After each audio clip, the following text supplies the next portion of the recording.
He is Joe Rap.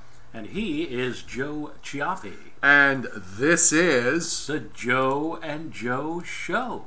Where is this now? The up Joe there? and Joe Show. Right there. Yay. Right there. Yeah. Thought I'd brought Joe Rap on. We'll do it live here today on this Wednesday, the 27th of June, 2018. Oh my goodness. June is almost over. Can you believe this? I know. It's just all flying by. And we're getting ready to go into what looks like something that you were lamenting that we weren't getting. I wasn't lamenting it. It was just a couple of weeks ago we were talking about how in recent years when we get hot, we only get hot for a day or two. Nothing like the old days of when we were a lot younger. These 5 and 6 and 7 and sometimes even 8 and 9 days of atrocious heat and humidity. I said, why don't we get those anymore? And then all of a sudden, well, we're getting them. Somebody up there must have heard me, because we've got a huge high-pressure ridge that's going to blow up like a gigantic balloon over the northeastern part of the country beginning Friday, and it looks like we'll... I said on the Hudson Valley feeds at FiOS 1 this evening, Joe, that I think it could stretch out to 6 straight days of 90 degrees. It might. I thought, at least for our area, for Monday, I think was the one day where I had a little bit of a question for coastal areas, because I think Monday we may have maybe more of a south wind, so it may still get to 90. But Sunday, I think, to me, looks like the hottest of the stretch. Oh, yes. Well, what did I say? I said 96 on average for the Hudson Valley, which would mean some places in the Hudson Valley could approach, hopefully will not hit, but could approach 100 degrees on Sunday. Well, I have the current temperatures up for, a huge area going from where we are. We're still sitting here in the upper 60s to mid 70s. That's right. In fact, at this hour, the last reading from Newburgh, in Orange County, 68 degrees. It's going to be a long time before we see that again at this hour. Right, and those 70s, Joe, go all the way down into North Georgia, because they're getting, some thunderstorms, which I'll show you on the big radar view that I created. Well, I didn't create it, but it's the Weather Service created it. I found it. The big radar, not like the big salad. All through the all through the Midwest, in and around the Chicago and Milwaukee area, and in northern Indiana and into parts of Michigan, they've got an excessive heat watch, because they're going to be getting into the heat tomorrow. We're going to have to wait really one more day. But you can already see it building up. These are late afternoon temperatures back across southeast Colorado. I don't know what station that is. That's 108. Ouch. Can we get an ob from there to see which one it is? No, apparently not.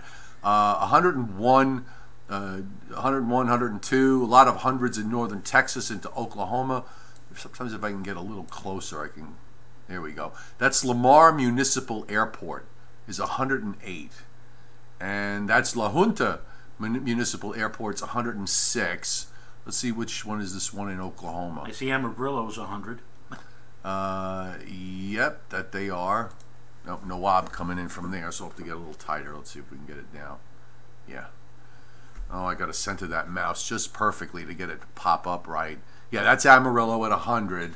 See if I can get that. Where'd that 106 go? Still not reporting.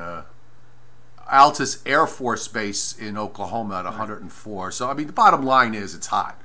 This hot air going to be spreading eastward. We're going to get into it, and as you point out, we're not going to let go of those 90-degree readings for a while. Here's the radar view. And you know what? At this point, let me move us out of the way.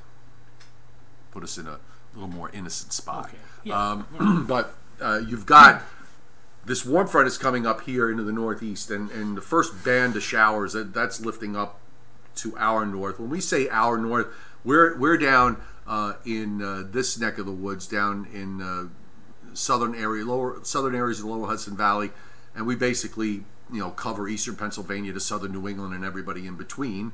Of course, we do talk about weather elsewhere, but this is the warm front coming up, so you got this steady rain that's going through upstate New York. But to the west, we've got bands of showers and storms. Joe, this is what we're going to be looking forward to coming in here maybe overnight and during tomorrow morning's commute. Right. That looks like it's a good 7-8 hours away, and we are also looking for showery rains for a good part of the day tomorrow, although the heaviest looks to be in the morning. And then when we get toward the latter part of the day tomorrow, that looks like a chance we could see some thunderstorm activity. Yeah. And the last I saw, the Storm Prediction Center didn't have us in anything more than just regular thunderstorms. They did have a slight area, though. For tonight, overnight, for southeastern Pennsylvania and down on into Maryland, and the marginal risk of touching the New Jersey-Pennsylvania border. Right. All right, so where it is busy tonight, Joe, in severe weather land is... Wait. Hold on. There we go. Is down in the southeast. So you've got the snaking line of strong to severe thunderstorms, and we do have a small severe thunderstorm watch up for that particular area. So this is a pretty active radar.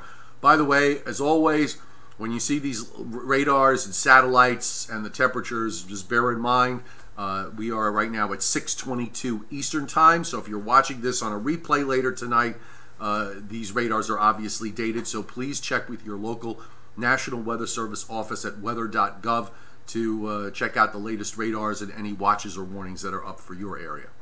So there's where our thunderstorms are today.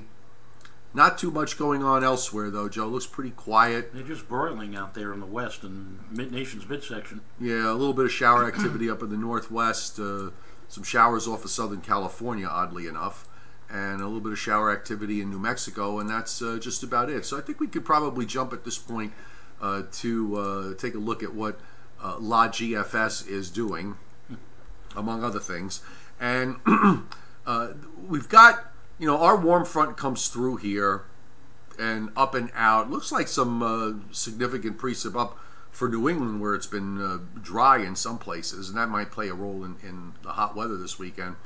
And after that, after tomorrow, Joe, it looks like, we've got this big upper high in the east and this heat ridge, and it's just going to be hot and humid. We probably won't even see any pop-up storms over the Friday and over the weekend. Right. In fact, there may be some forecasters out there who will say, just arbitrarily take a big paintbrush and say hazy, hot, and humid for Friday, hazy, hot, and humid Saturday, Sunday. But to me, I agree, it's going to be hot, and it certainly is going to be humid. But as far as haziness is concerned, Joe, initially behind that cold front, the upper level winds are going to be coming from the northwest. So that Friday skywise should be fine. Skywise, we should have blue sky on Friday and Saturday. Then on Sunday, the center of this increasingly large ridge builds over us, so there may be some buildup of haze during Sunday. And then finally, on Monday and Tuesday of next week, we get into a southwesterly or south-southwesterly flow. That will bring in more in the way of haze and humidity. And I did mention for both Tuesday late and also on Wednesday, again mainly late, Wednesday of course being the 4th of July, a small chance, or a slight chance if you will, of a shower or pop-up thunderstorm then. But I agree with you. I think Friday, Saturday, Sunday, probably even Monday as well, at least up my way in the Hudson Valley, should remain dry. And then Tuesday and Wednesday we start bringing in that possibility of a little pop-up storm here. Saturday looks like late Saturday evening in the upper Midwest could be some widespread severe weather lasting into the night, and then notice that area just basically weakens as it moves eastward. So I agree. My only issue as far as temperatures are concerned for Monday is that we might have more of an ocean component to the wind. Right. Although when you look at this GFS here, the wind looks more southwest than anything else. But if we back a couple of days ago, it looked like the wind maybe on Monday would be more from the south, which is kind of where it's going. Well, as we go like in that day. kind of a situation, the winds do look like they're southwesterly, but in the afternoon hours, sometimes that wind component, the component of the wind, kind of veers more out of the south, as you just mentioned, right, and would bring in that and that might knock the temperatures down a little bit. Right. Then, I guess, as far as looking for a break, here's this looks like some kind of weak weather front approaches on the 4th of July, and then something stronger late in the week and into next weekend. And one of the things I want to take a look at is, I'm going to widen this out just a little bit. We're going to go to the upper air, because I think that has a couple of things going on that we should note. Okay, so we'll start it back from present time, of course, and you're about to get that ridge to build in the east as the upper trough lifts out on Thursday, and here comes the big upper high right overhead. Peaks in strength, it looks like, during Sunday, and then it kind of flattens out. Now, one of the things that was kind of caught my eye here, Joe, right here out in the Atlantic, east of the Carolinas, there's some kind of broad upper-low troughiness there, and over the course of the last several days, occasional model runs have been trying to spin something up out there. It hangs around all week, so I'm just going to kind of put it in the back of my mind for the time being. Overall, though, it looks like you could certainly make an argument that much of next week, if not maybe even right through Friday, we will still be kind of challenging the 90-degree mark. Right. And that's, again, something that a couple of weeks ago we were talking about how fast the flow was and how we weren't seeing any kind of major buildup in the atmosphere, major high-pressure ridge building that would slow things down, make for a more stagnant, hot, hazy, humid weather pattern. And now here we are a couple of weeks later, and that's exactly what looks like it's going to be happening here beginning Friday and lasting, as you just pointed out, through much of next week. We'll bring up the paint box and draw a little bit. That's always fun. Get your paintbrush out. That's right. So and maybe you could draw a happy little tree too when you're. Yeah. All right. So here's the upper air. This is for Saturday evening, and we'll just show everybody. When we're talking about ridges and troughs, and you may or may not be familiar with, what does that mean? Okay. So ridges are areas of high pressure, upper highs. We're looking at about the 18,000 foot level in the atmosphere, and right here along the East Coast is where we have this building upper high. And whenever the jet stream gets displaced in one direction, if it's further north in one place, it's usually got to be further south someplace else. So when you average the two out, it's like a seesaw. Right. So here's your kind of broad trough out in the west. Now, one of the things, Joe, I noticed that going forward, let's jump about 4 days ahead of that. And this is now right on the 4th of July. That ridge, that upper high is beginning, it's flattened out. You've got a kind of a broad upper high, really, that goes all the way out from the Atlantic west-southwestward. This is that system that I was talking about here that's spinning up in the upper atmosphere that we'll just kind of put in the back of our minds for now. And then we've got this trough that's out in the west. So it looks like the ridge wants to try to flatten out over time. But I think the other important development in the long range is when we jump now beyond going into day 11 and 12, and the models have been pretty consistent with this idea. We'll see if it holds, but look at this vortex that just strengthens out of Canada like this. This is unusually strong, and up here unusually cold for this time of year. Right. This may start to bring down, at least bring a return to these Canadian shots of Canadian air that we've gotten through the month of June. I saw some, I forget the gentleman's name, writing about long-range outlook for the upcoming summer season. He's talking about much of the United States going above normal temperature-wise, but parts of central and eastern Canada, he said, maybe going down as far as the New England area, seeing more of a persistent cool airflow for much of the upcoming summer season. And sometimes that does bleed down, at least to us. Yeah, it would be nice if, I mean, certainly I think by the time we get to Monday and Tuesday next week, people will be saying, all right, enough already, let's get some relief. And these are the same people, by the way, who were bitterly complaining about how cold it was last January. Well, there was always somebody bitterly complaining about something. I want to, by the way, let's also take a look because we brought this up back weeks ago when we were talking about the profile of the ocean water temperatures out in the Atlantic and also in the Pacific now becoming a bit of an issue because we're starting to see these little bubbles of above normal water temperatures showing up along the equator. So this could be the beginnings of this El Nino that's being talked about. Right. That may be at the very early stages of it developing. But I'm more interested, and let me get us out of the way here for a second. I'm more interested in the Atlantic side, and that is, we still have this signature of below to much below ocean water temperatures. Those dark blues are -3 Celsius or more. That's a significant departure. You're talking over 5 degrees below average from eastern New England all the way out across the Atlantic. And then that cold water has been bleeding down into the tropics. It looks like it's moderated a bit in the tropical Atlantic. It's below average, but I don't think it's as widespread as it was about 3 or 4 weeks ago. Also, the Caribbean seems to have warmed up a little bit. But the thing, Joe, that catches my eye is that area in between, from the southeast coast of the United States, from the subtropics on northward. There's a pretty that east-west patch there of average or above average water temperatures. Perhaps it might be a signal that we might see.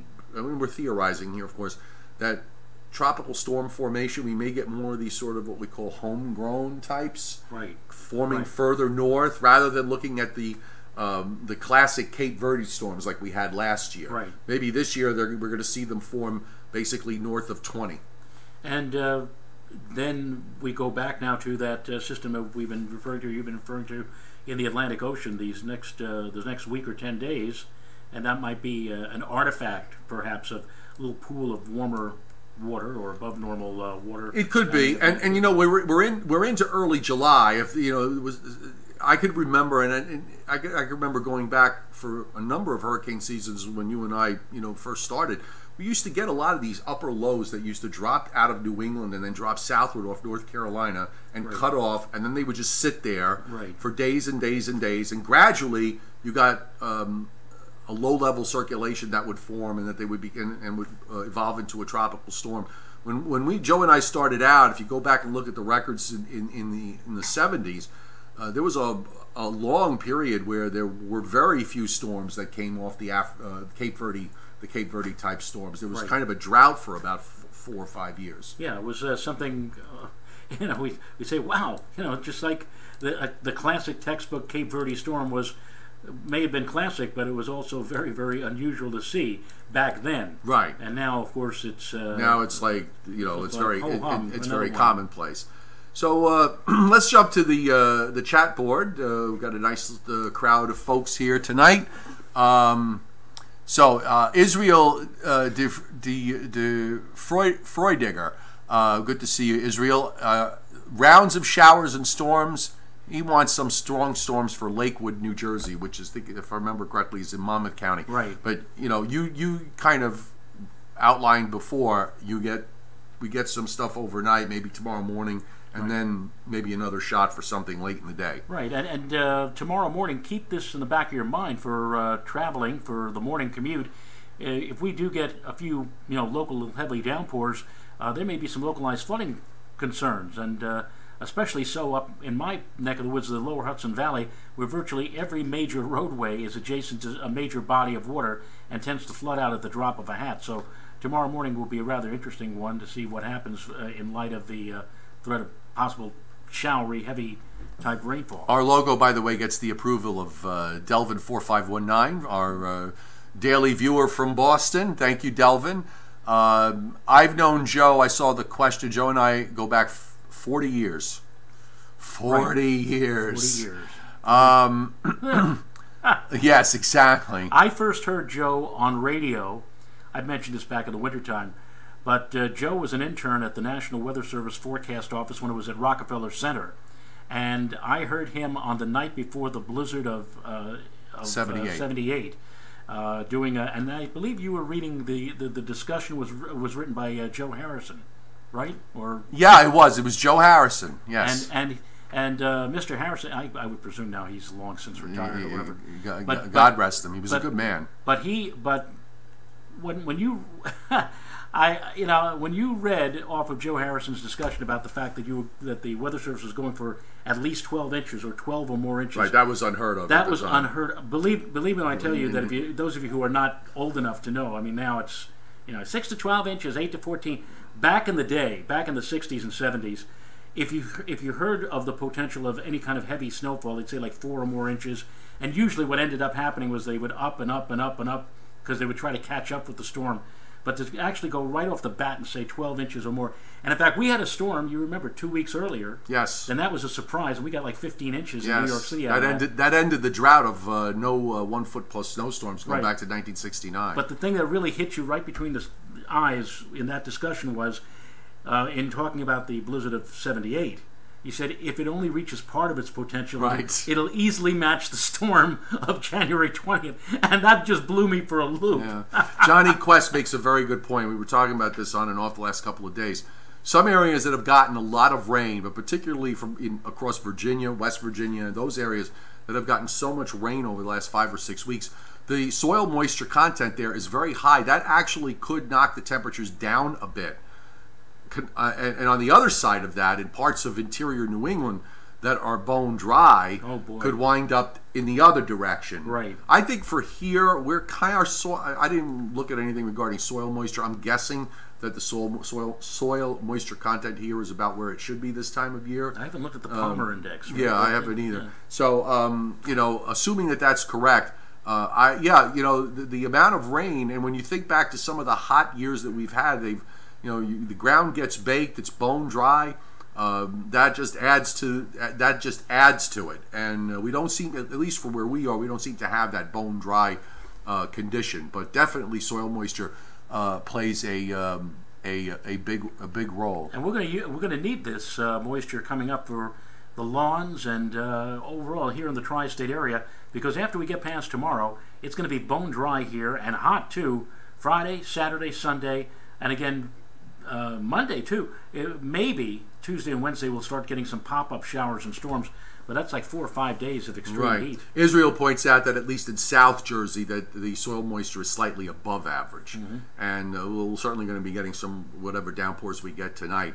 Anthony Orr pointing out that we have a new tropical depression in the eastern Pacific Ocean and should become tropical storm Amelia. One of the things that Anthony bringing this up is right now we seem to be in kind of a period of overdrive in the Pacific side. There are 3 systems that might fire up in the next 5 to 7 days. Usually when the Pacific is revved up like this, especially early on in the hurricane season, the Atlantic is usually very quiet, and then conversely, when the Pacific quiets down, the pattern shifts, and it looks like that's when the Atlantic usually picks up. Now here's just a question. I'm just throwing it out here.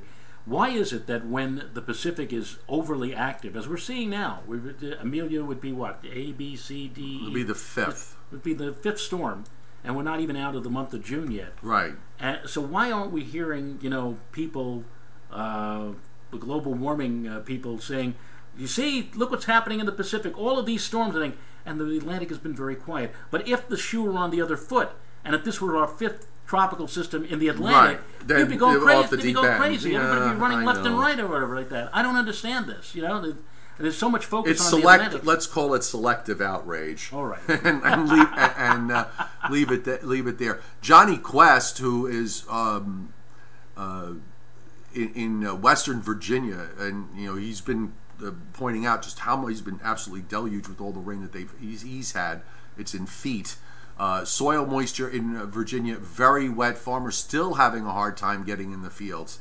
Yeah, the one thing, at least with this big ridge building for you, is the fact that is going to cut off this frontal boundary that's been sitting down there for well over the last 6 weeks. So you're going to get a bit of a break here, even though it is going to be in the form of some hot temperatures. But with the soil moisture, so the way it is, you probably at least won't be getting, horribly extreme numbers. So that at least is a bit of a plus. And actually, from all the way up here now, at night, I can listen to West Virginia. There's a radio station, WWVA, known as one of the great flamethrower AM radio stations. They can be heard in like 38 states after it gets dark, and they're at 1170 on the AM dial. So if you ever want to tune in, and maybe I used to tune that in like when I was much younger, just to tune in around and DX as you listen to stations way out of town, right, just to get weather forecasts and weather conditions or whatever. Sometimes I wanted to know what was going on in West Virginia, Wheeling, and I tune in to WWVA. Anne-Marie Passaretti is going to one of my favorite places, which is up in Saratoga, this weekend, and you're going to probably see temperatures well into the 80s on Saturday and into the 90s on Sunday. So you're going to be tasting some of that heat up there as well. But it's not racing season yet. I believe the opening day is the 21st of July. In Saratoga of July. Yeah, I believe so. And let's see. I'm just trying to make sure if I got Patricia Mayu, who gives us our Louisiana report. Like the old saying goes, it only takes one hurricane to make for a bad season somewhere. That's right. Whether the season is above normal or above average or below average in terms of total storms is not really important. What matters is how many of those make landfall. You could have, I forgot what year it was back, maybe 2012 or 13. I don't want to even misquote it, but I know there was one of those years in the last 10 years where we had a large number of tropical storms and hurricanes, but none of them made landfall in the U.S. Right. So, and then you have a year like Andrew, where that didn't come till the end of August, and I think there were only 5 or 6 named storms for that whole season. A couple of people got very angry, and actually they weren't taken out on me, but they're saying that through 2013 there was a stretch of consecutive years where there had not been a major hurricane landfall in the United States. Right. And meantime, these people coming to me and saying, how could they say something like that? Don't they remember Sandy? Superstorm Sandy or whatever? But again, when they talk about a major hurricane, they're talking about it from the Saffir-Simpson point of view and talking about maybe a Cat 3 or 4. And Sandy was just barely clinging to a Category 1 when it made landfall in New Jersey. The thing that made Sandy the superstorm was the unusual track that it took relative to all the others. I mean, we had Hurricane Donna, which was far stronger than Sandy, but it took the classic path up along the eastern seaboard of the United States, and the wind pattern for Donna was completely different, and the overall pattern with the tidal flooding was different for Donna as opposed to Sandy. But Sandy came into the central Jersey coast and brought tremendous everything lined up wrong with Sandy. Right. And the moon phase, the whole 9 yards. It was just the timing came in at high tide. You name it, it was everything was in the wrong position, which caused caused what happened. And also remember, the fact is that in terms of the infrastructure today is a lot different than the infrastructure was in our neck of the woods 20 years ago, 30 years ago, 50 years ago, 100 years ago. Right. And, hurricanes that are Category 1s and 2s could have big impacts if everything else in the equations that we look at, all the different factors, if all of the, everything is in the wrong position, you can have a Category 1 hurricane wreak havoc. Right. And, let's, we're not even there yet because there's nothing going on now. And at least it should be quiet for the next 4 or 5 days for us. There was a good example of that in the last 40 years or so. Hurricane Bell, 1976, August, I think, 9th or 10th, went right across the central part of Long Island. Mm-hmm. It was a strong start. It had 110-mile-per-hour wind just a few hours earlier, but a week into a Category 1 when it made landfall on Long Island. Places west of Bell's path had some squally rains, but that was about it. But places that were right along the path and immediately to the east of the path got hammered pretty good. Yeah. Real quick, and then we got to go. Anthony, you're right, and I make this point several times. The fact that they made Sandy extratropical before it made landfall was a good thing from the standpoint that this Sandy came at a time after her insurance companies had come up with the hurricane deductible, where if you had your deductible, it was $500 or $1,000 or whatever it is, but if it was caused by a hurricane, the hurricane deductible became, I think it's like 6% of the value of your home. So instead of having a $500 deductible, you suddenly have a $25,000 deductible. Right. Okay, so by making it extratropical, it took that out of the equation. Otherwise, there would have been gnashing of teeth in many locations. Now here's another quick question. Sometimes when you watch a baseball game, the pitcher throws a pitch. It's literally like right on the edge of the plate, and the umpire has to make a decision. Do I call it a ball or do I call it a strike? In some cases, he goes one way. In other cases, do you think that the forecasters of the National Weather Service, they had in the back of their mind exactly what you mentioned and saying to themselves, we don't want to cause a real problem for a lot of folks. Let's downgrade it to extratropical status so that they don't have that 25,000? That could. I don't know. You know, that's one of those things that they'll never admit one way or another. So, but we'll find somebody to tell us. All right, look, we got to call it we got to call it a night at this point. Thanks everybody for joining us. If you are in the Long Island, Hudson Valley, New Jersey area, you can find Joe on Fios One News Hudson Valley coming up at 7 o'clock. And you can find Joe taking aim. Last night I was off last night, right? And so you had Hudson Valley in addition to your normal Hudson Valley. In addition to that, you had New Jersey, and you also had Long Island. And tonight I just have Long Island. So if you've got Fios, you can watch us there. Joe and I will be back tonight at 9:15 on Facebook, and you can check that out at Meteorologist Joe Cioffi, and we'll update what we've done here, and hopefully we'll see you there. If not, thanks again for being here. We'll see you tomorrow.